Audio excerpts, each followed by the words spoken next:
Hello and welcome to today's episode of the Home Rockstar Podcast. I'm talking to the co-founder and CEO of Viral Ideas. They're a marketing company. What they do is they provide video editing services for people who want to boost their video presence to different social media channels. So I'm super excited to be rocking out today with David Feinman. Hey, David, you ready to rock? Tim, I'm ready to rock. Always ready to rock. Awesome. So we always start off here in a good note. Tell me a story of success that we can be inspired by.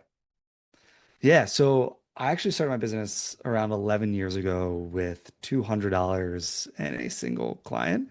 And me and my co-founder like came from like very humble beginnings at the start of the business. We started it right after college and built it up to where it is today with 45 employees and hundreds of clients. I know a lot of your audience is just starting their business or looking to start something or maybe just a little bit into it. And I think one of the most important things to do is if you have an idea, you to just start it, right? And not delay on it, right? Like there's so much success to be had out there, and you really can start with just a seed. Yeah. Yeah, I think that's funny that a lot of people will spend a lot of time trying to iron out the perfect idea before they get started, right? And then what ends up happening is that it all changes once you get started, right?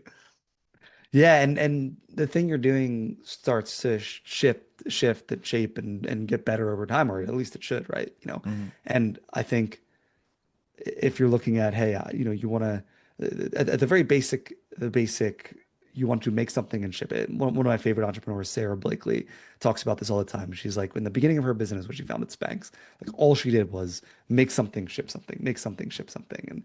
And I think at the end of the day, that's how you should start, right? Because you can start getting money in the door, you can start getting customers, you can start learning really fast. Like the rate of learning happens a lot faster when you're actually working with real customers as opposed to just like thinking about something. So yeah, I think there's a lot to that. I wonder if I mean this topic has come up before. I wonder if the reason why people kind of delay and try to like get everything perfect before they get out the door. I wonder if it's more because we were programmed that that's what a business does, or do you think it's more of a procrastination routine of just not getting out there? What do you think it is? I think it's I think it obviously depends on the person, but I think it's all those things, right? I think what one of the number one things I see with business owners, and like I talk to a lot of them every single week, Hmm. I think that they don't know what to actually work on that's going to move the needle forward. And at the end of Oh, the day, the thing to work on that will move the needle forward typically is the largest bottleneck in the business, right? So if you're just starting, the largest bottleneck in the business is not having a customer, right? Like yeah. without that customer, you cannot sell something, you cannot make the product, you cannot ship the product, you cannot deliver the product, you cannot give customer service. So, when you're first starting, like you're looking to solve for the bottlenecks in your process. And one of my favorite books, I don't know if you ever read it, it's called The Goal. It's actually a required read for Jeff Bezos's direct reports. I think I have it over there. It's called The Theory of Constraints, and it talks about this concept of improving bottlenecks and working on where the business is most constrained. And I think, yes, it is a delay tactic, but I think a lot of times it's like people don't know what to work on because when you're first starting, there's a vast sea of things to work on. You could work on a logo, you could build a website, you can make business cards. And when I first started my business, I did none of those things. I just found a customer and pitched off a PDF, Yep. like a Google Doc. So yeah, I'm curious. What do you think? Like, because that's, I see that a lot too with new founders. Is like they always seem to be working on the thing that is not going to actually move the needle forward. Yeah. Well, and I agree with you. And I think that like my start in entrepreneurship was I won't call it accidental, but I've heard that word before, and it's closer to that than anything else. It was more or less just, oh, you know what, because I was working in high tech, I ended up getting laid off from that. I had a little bit of a severance package. I was dabbling in business. I didn't want to go get a job, so I just wanted to do something on the side just to make a few extra bucks. And that's the beginning of my business was just going out there and doing something, right? So it was getting a customer. And then that sort of progressed into something else. And I think that, when I'm interviewing people on the show, a lot of people that's how they started, by just getting customers while they were while they were doing a job, right? And it wasn't that they, sat down and they wrote a big old business plan and went and get investors and all that stuff, which does happen sometimes. But a lot of people that have that have made it happen have done it through just getting the customers first. And then, maybe when they were trying to expand, or maybe when they're trying to grow, then they started to get serious about it. But I think that is pretty normal. And I think that it's more accidental. Like it was more or less, I just got customers because that's what I needed to do. I wasn't trying to build a business, but I bet you if I was trying to build a business right from the start, I probably would have done that. I probably would have gone and done a business plan and made business cards and done all that stuff, right? Because that's what I think you're supposed to do, right? At the end of the day, like you are the business plan, right? Like when you're Mm. starting the business and you're out there on your own, you don't have a staff yet. Like you are the business plan. And I recently watched this interview with the founder of NVIDIA, and he was talking about that he early on in the business, he had this contract with Sega, and it was like a make or break contract for the business. And they were doing the whole thing. They were like creating something, they were making something, they were shipping something, and they were building the chips and the foundation for the gaming industry and Sega. And there was this like pivotal moment for him where he called the founder of Sega and told them that they weren't going to be able to deliver on their contract. Wow. And by not delivering on the contract, this was going to put NVIDIA basically was going to put NVIDIA out of business, right? This was like their only pitch that they had to swing at. So he called the founder of Sega and he said, "Hey, listen, I have three things to tell you. They're all bad news. The first thing is we're not going to be able to deliver on your contract. The second thing is I need you to let me out of the contract. And the third thing is I need you to take the remainder of the money, the $5 million that you were going to invest into that you were going to invest into this contract. And I need to, instead of you having that contract, I need you to invest it in NVIDIA because otherwise we're going to go out of business." And the fourth thing is, by the way, even if you invest this money, like I don't think NVIDIA is actually going to survive, but this will at least give us a shot to build what we want to build. And the interesting part of this story is the founder of the CEO of Sega called back the founder of NVIDIA the next day and said, um, "I'll tell you what, we're going to invest the $5 million and put that into NVIDIA stock." Puts it in the NVIDIA stock, and um, you know, obviously flash forward a couple of years, like there's a bunch of stories about how he stretched that money and Wow. created the new methodology to create chips with that $5 million with that resource constraint. But what ended up happening is that $5 million was ended up being worth like $300 million when they IPO'd. It was like one of the greatest investments of all time. And had they kept it to today, it would have been worth probably close to $1 trillion, which is insane. Wow, I'd never heard that story before. That's amazing. Wow. All to say, like, to connect this back to like the original topic is like I, I heard this and I thought, like, I kind of like obviously I'm not like building chips or doing anything like Mm, that's complicated, but like wow, like even the entrepreneurs that you like think have it all together are simply just making something and shipping something, right? mm. And they're just kind of figuring it out too, right? Like they're on the precipice of moving at the speed of what they understand and what they know. Wow. Wow. Okay. Wow. That's amazing. All right. Well, let's talk a little bit about the bad note, because I mean, there was a few of them sprinkled into that story, I imagine too. Because like you say, I mean, things just don't always go as planned, and sometimes you have some bad news. I'm wondering, like, was there something like a big, failure, quote unquote, that you had on your journey that you can share with us and how you recovered? Yeah, I mean, there's been so many over the years. There's been failed hires, there's been failed moments, but the largest failure I think I've ever had was back around 2020, and uh, we had the first blow in 2020 where we lost 80% of our revenue overnight, and then we had a second blow with a partnership that we entered into that ended up going wrong, and we almost lost everything in our business, all our staff, all our contracts, Wow. and our business almost went to zero. And I'd spent at that time I'd spent five years building the business, and I was sitting on a park bench with my business partner, and him and I looked at each other and I'm like, what do we do? Right?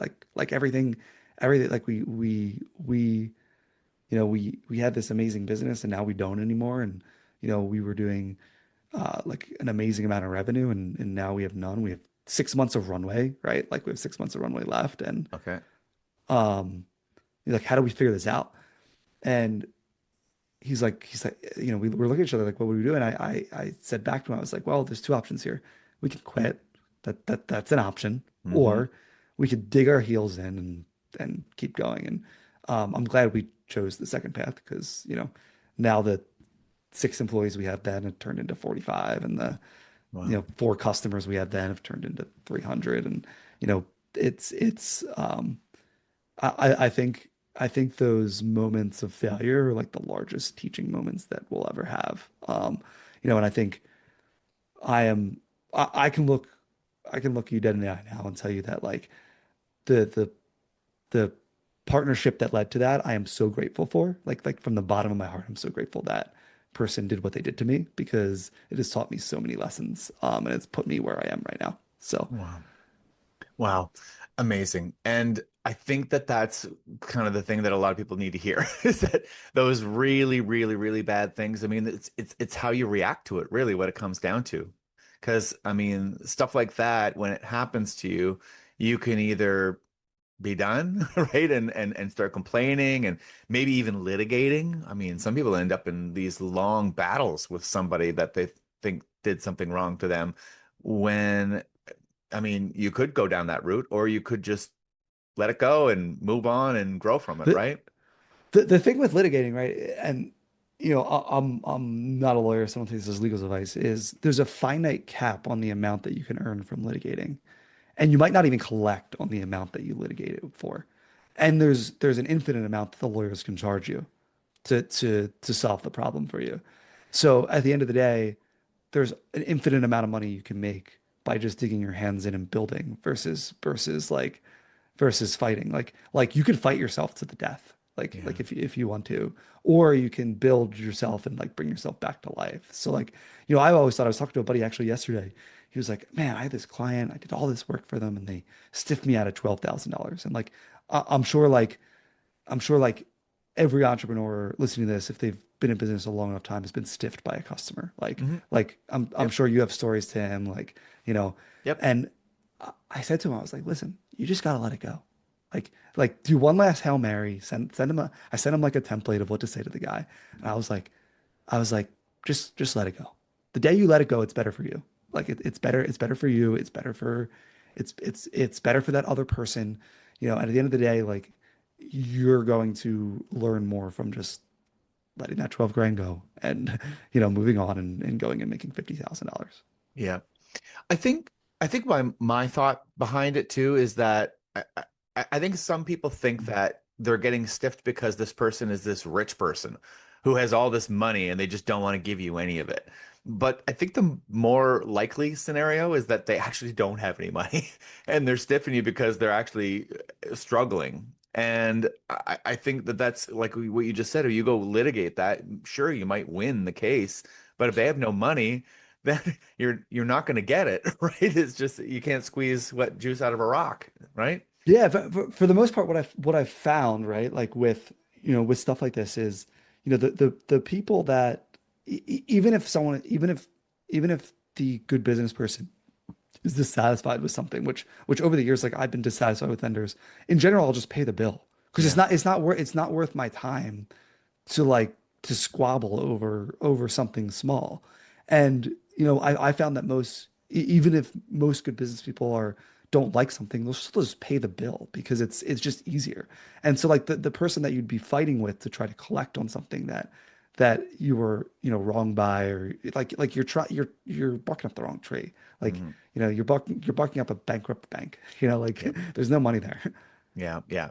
Let's talk a little bit about the band now. So, for you, I mean, you mentioned that you've got a pretty decent sized team. That's awesome. So, I'm wondering actually one thing first. Did you consider being a solopreneur ever, or did you all go into it th saying, I'm going to build a business with a team and I'm gonna have employees or contractors?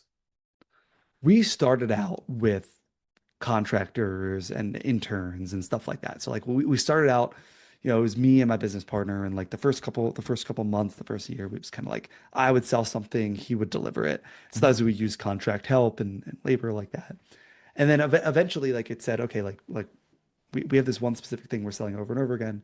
We keep using contractors. It's inconsistent for us. It's inconsistent for clients. So like let's start bringing on people full time to work in the business. So yeah, like when we started out, we consciously decided to that it was going to be more than me and my business partner.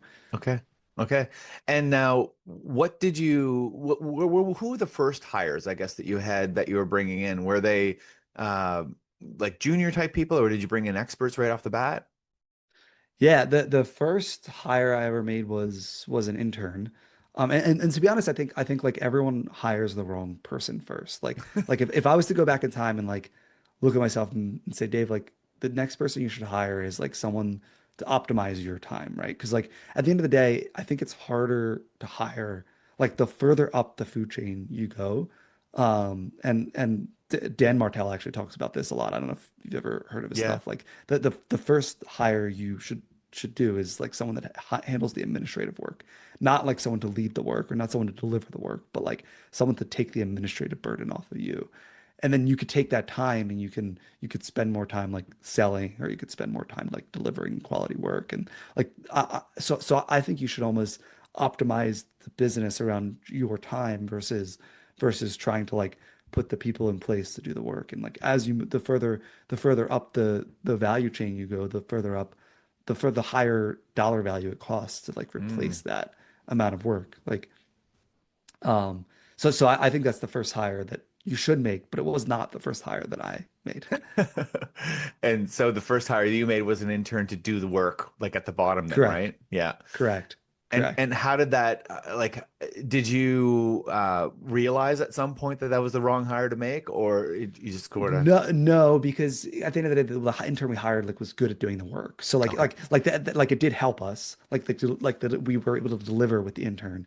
But was it the sequentially right order to hire people? Like no, like like we didn't have processes in place for that person to follow, and that person didn't get like an opportunity to like really thrive in the organization because they were a little too early for me to hire that specific person, and there was nowhere for them to grow into either.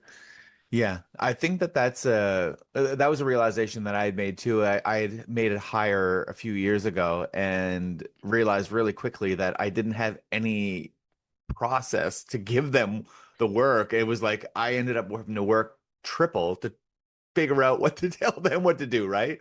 It was just totally backwards, right?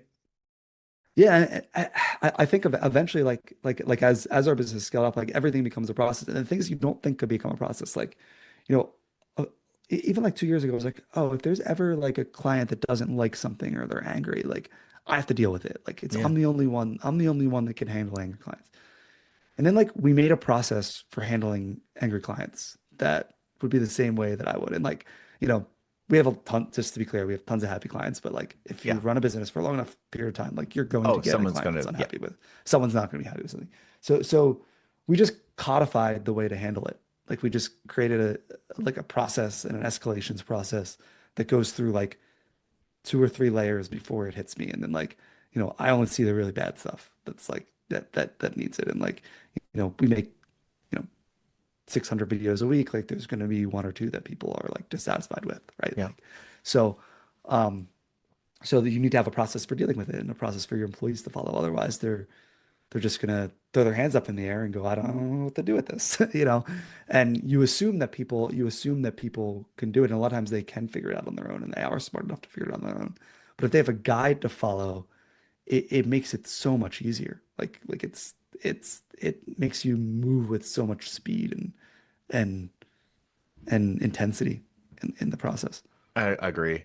So, what do you think it is that you can do or that you should be doing as a CEO, right? That nobody else in the organization could be doing? Like what's your special role?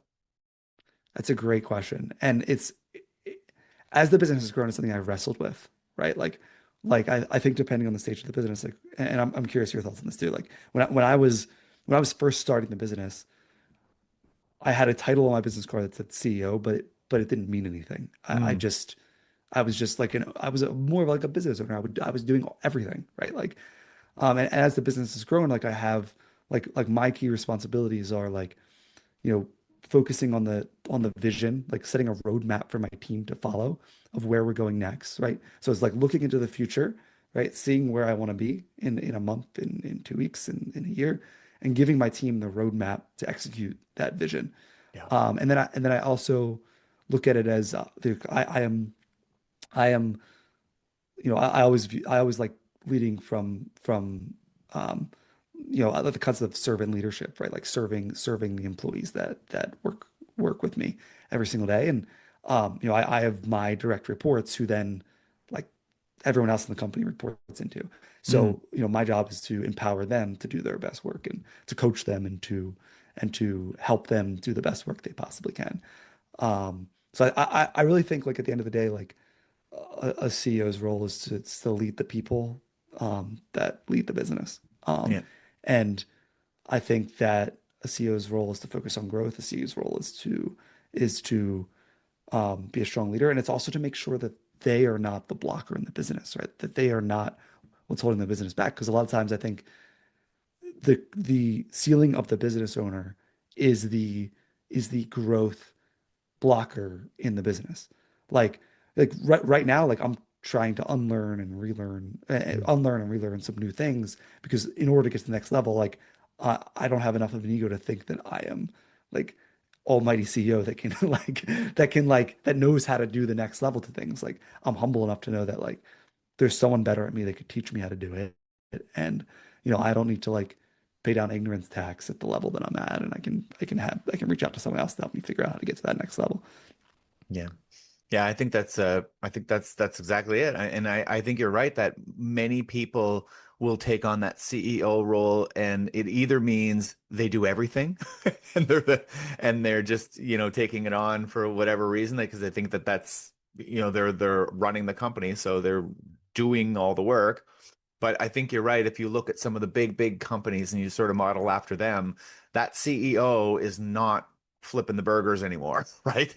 At some point, maybe they did, and maybe that's how they got to that point. But the CEO, like you said, I think is the visionary. They're the one with the bird's eye view, sitting on top of it all, and they're directing the ship. And I think also the CEO is a culture setter too. They're the one that's sort of like setting the rules, I guess, or the roles of people in the organization. But I think you're right in saying that if the CEO is a bottleneck at any point in the organization, well, then you're stuck, and that's what you got to get out of that role, right? Yeah, and I remember last year I sat down and I was talking to a coach and I was like I feel like I'm creating some friction in the business and they're like why are you creating friction? Well, you know, I feel like I'm getting involved in everything. And they're like and you know, I feel like I feel like it's my staff like they're not getting involved in everything. They're like don't ever say that again. I was like, what? Don't ever say it's your staff's fault. I was like, it's your fault, right? Like Mm, it's your fault that that they're not empowered in the right way, and they don't have the guardrails, and they don't have the processes, and they don't have the systems to execute what you want them to execute. So you got to go spend the next 3 months and go build that. Next month to go build yeah, that. And I think a lot of leaders are hamstringed by their own anxiety, their own shortcomings. And I think I always like to just tell my employees like, hey, this is what I'm stuck with. This is like why I'm having trouble moving past this thing. And I think you'd be shocked at how your employees believe in you more than you think. Otherwise, they wouldn't work there. Like there's yep, a million places to work. So I think you'd be shocked at how your employees are like, will just like put their arm around you too as a leader and be like, hey, like I got this part of the business. Like, what do you need for me to, for, what do you need to be comfortable with me doing this task so that you don't have to butt your head in every 5 seconds. And yeah, I think your employees will help you get there, right? Like, you know, I think it's about changing your vernacular to like having someone work for you and having someone work with you, right? Like yeah, you're working with them. They're not working for you, right? Like you guys are walking alongside. Like, all pointing in the same direction. That's your job as the leader, and you're trying to get somewhere. Yeah. Yeah, and I think looking at organizations from the outside too, I think that there's a lot of that's where a lot of the negativity comes from in looking at CEOs and going, well, that CEO looks like they're doing nothing. And you're like that's not fair. They're making all the money and they're doing nothing. They're not doing nothing. Actually, if they look like they're doing nothing, it means they're probably really good at what they do. They're being a good visionary. They're being good at actually empowering their people. And that's not easy to do, as you mentioned, right? No, it requires an aggressive amount of personal self-development to be Mm, able to get to the point where you are a good leader. I think it's easy to look at some of the leaders of the largest business in the world, try to tear them down because yeah. like they make too big of salary, or they like, and or they or they just had to go through like a round of layoffs. Like all that stuff, I think you can look at leaders and be like, oh, they're a failure. But I think it's hard because you're sort of under a mic. Every move as a leader, especially as the larger the organization gets, like every move is sort of clocked by everyone. Like everyone's sort of got their own little speedometer, and they're all watching you, and they're all like, checking it out. And I think it requires you to be super, super, like in my opinion, I think it requires you to come from a mindset of servitude, right? Like serving the people that are working for you. And I think it also requires you to be super humble, like super, super honest about where you are. I agree. Tell me, where did you learn all this? Like, do you hire coaches? Like, are you a reader? Like, where does it all come from? Yeah, I in the beginning, I paid down my ignorance with time. And I've always been a reader, right? So like I'm always reading something, like some book. Um, and like on the bookshelf behind me here, I have like dozens, and on the bookshelf in front of me, I have hundreds of books that I've read over the years. So that's like one way. And then I also have coaches, right? Like I have coaches and I have mentors, right? So I have people that I'll call for different things, and like coaching calls that I'll have, you know, I have two separate coaches that I'm working with now, one that's more specific for my business, one that's a general business coach. And I think working with people like that and actually listening to what they say, right? Like 'cause a lot of times, if you find a good mentor, the goal is to like follow their roadmap, like listen to what they say and execute it, and like just follow them, right? Like, and follow what they have to say to help you get to that next level, and you'll see the results. So I think that has been a huge unlock for me. It's like, any problem, I'm comforted in that any problem that I would have, either one of my mentors or one of my coaches has already had that problem. Yeah. And so there's no problem that I can't solve. And because I have coaches and mentors, there's no problem that I can't solve virtually within a week, because, or within a day or within a phone call, because the mentors and coaches can help me get to that next level. Right on. No, and I think that probably a lot of the struggle with people in the entrepreneurial role is that they're used to being leaders, and when you say you hire this mentor and you have to follow them, it means that you technically have to be a good leader and a good follower in order to really have some good success, right? I agree. I think when I was early in my business, I had more of an ego that like I knew everything. And then I think the more you start to know, the less you realize you do know. And I got to the point where I'm like, okay, I just need to like get help and like listen to that help, and and be humble enough to know that like someone else can just get me there faster. And like, now it's like it's amazing how fast you can move when you have the right help. Yeah.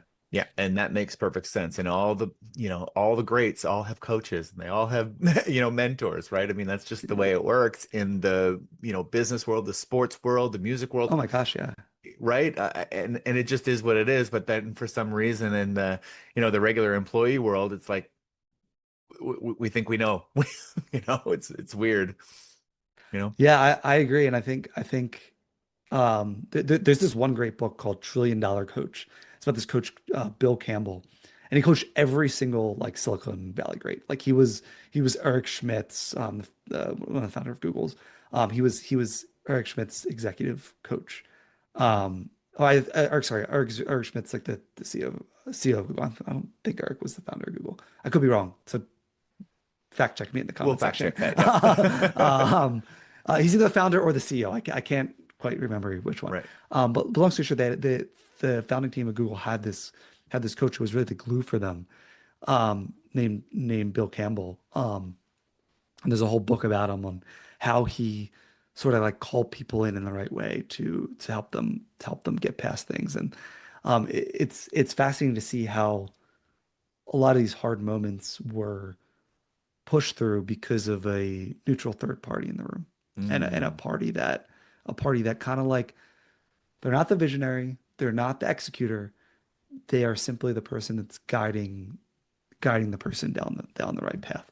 And I think that's a really important and overlooked role in a business. And no matter where you are, I think you should have like even someone who's early on in business, like, let's say you're starting and you have $0 in revenue. Find someone that has $10,000 in revenue and pay them $100 a session to coach you. Find someone that's like a little bit ahead on the journey. Like, you might not be able to afford the coach that's $20,000 a year or $40,000 a year. You can afford the coach that's like like $1,200 for the year. yeah. And take that person's advice and listen to their roadmap to get you to 10,000. And once you've grown past that coach, find a coach that got to $50,000 a month, and listen to that coach, and then follow their teaching, and so on down the line. Yeah, that's awesome. That's awesome advice. It really is. You're finding somebody that's just slightly ahead of you, because I think that's the thing is some people will spend way too much money on a coach that probably is way too far ahead of them. And sometimes that actually can be an issue because this coach is not used to working with people that are just getting started. They're used to working with people trying to break that, 10 million barrier, right? And that's just not you right now. So the things that they're going to tell you might not be something that's even applicable to you at this point. So you're better off to find somebody who's just slightly ahead of you, right? Absolutely. And it's also so important that, like, once you've hit some marginal level of success, to turn around and send the elevator back down, right? Like, Yeah. it's so important to help entrepreneurs, help other people in the industry that are getting started, and help show them the roadmap that it took you to get to where you are. And I think when you do that, you'll also find that you will learn and codify your, like, the way you got to where you are. And I think it helps lock in the what you learn. So, just as much as you are sending the elevator down and helping someone else, by doing that and being by being a good, like, steward of the world, like, you are also uh teaching yourself, in a way, and like reflecting on what you've learned. Right on. All right, David, I'm excited to hear your solo. So tell me what's exciting in your business right now. Yeah, we're in like crazy growth mode right now. Business is viral ideas. We do video editing for companies, and Mhm. we've been around for 11 years. We've edited over 50,000 videos and edited another couple hundred per week. And I think what I want to give to your audience is we've hired so many video editors throughout the course of time, right? Like, and we have an insane hiring process, and we have a process for doing that we've locked into this document that we use internally called How to Hire Video Editors That Don't Suck. And I would love to give your audience that that gift. And if you want it, the best way to get it is to just reach out to me on Instagram. My Instagram handle's at David Feinman. And just follow me, shoot me over a DM with Tim Podcast Guide or something like that. And Okay. we'll reply back right back and get you that guide on how to hire video editors that don't suck. That's brilliant. Right on. So what would be the type of business that would get the most out of working with you? We work with three main markets. So, marketing agencies. So we work with other marketing agencies and partner with them to do editing. And the second one is healthcare companies. So we work with companies like McKesson, Johnson and Johnson, all the way down to like health tech startups. And then we also work with lawyers and law firms, is Huh. another category of clients that we work with. Very diverse group. Yeah, the three main customer categories, and through our marketing agencies, we've actually worked with like a number of different like clients over the years. But those are the main three customer segments we go after. And what's the process that you go through with them to help them get started in building this? Yeah, so we go through a couple different things when we start with the client, and like I think the hardest thing is figuring out what taste the client has, like what Right. do they like to see. So we get aligned on taste, and that's part of the first step of the process. We have a really amazing onboarding process where we bring clients in, and and learn a bit about them so we can customize our productized experience to them. So like our experience is like I compare it a little bit to you know sort of like going to Starbucks, right? Like there's a menu of services that you can go and look at online, and it's productized. You can like click one and Mhm. buy it. But when you go, you can customize it to whatever you want, right? Like we're not going to make the same video for everyone. And what's interesting about our model is when someone orders a videos from us, we have processes to do like hundreds of different video types. So like when you order from us, like you don't know it like on the front end, but like you'll fill out a form for a video, and then on the back end we'll say like, okay, you're ordering a number 10. A number 10 should be built like this. And yes, the video is custom, but it's also we're able to move with speed because we know what we're making on the back end. Yeah. Yeah, and that's important when you, like you said, you've got these three different markets that you work with. You get really good at working with that market and you know what they want, Yeah, right? exactly. Exactly. Yeah, right on. Well, that's awesome. So how do we find out more then? You can find out more. Our website is viralideasmarketing.com, or reach out on my Instagram. I'm super active on there, always posting content at David Feinman. That's awesome. Right on. So now I got one more question for you. Might be the hardest one. Who's your favorite rock star? Who's my favorite rock star? It's funny. I just got my Spotify Wrapped this year, and I listened to a lot of Ed Sheeran. I think he's like Mm, I don't know if he's underrated because I feel like I haven't met too many fans of him in a while, but I feel like he's just like a dude in a guitar, and like there's nothing fancy about him. He just like gets up there and sings. yeah. What about you? I'm curious. I'm curious. Like, what's yours? Well, so my overall favorite band is the Beatles. It's Of just course, yeah. Paul I'm wearing McCartney's the amazing Beatles live, shirt by and the way. everything. Yeah, That's how I really learned music is just through them. They were pioneers in just about everything. But yeah, I actually also like Ed Sheeran. He's very good. Yeah, he's kind of fallen off the radar for a little while, hasn't he? But he's still excellent, excellent he's guy. amazing. Yeah. He's amazing. He's incredible. Have you seen Paul McCartney live ever? I have seen Paul McCartney live. Yeah. Yeah. Amazing experience. Yeah. It was Amazing experience. the top show I've been to. It was so good. But I mean, a lot of it has to do with just the nostalgia of like, everything that he's accomplished. And I'm such a Beatles fan that it was such a great show. He's so good. Yeah. I agree. Yeah. I Right agree. on. Well, it's awesome. Well, thank you so much for rocking out with me today, David. This has been a lot of fun. Tim, thanks for having me. This was fun. Great. And to the listeners, make sure you to go to workathomerockstar.com for more information. We'll see you next time on the Work at Home Rockstar podcast.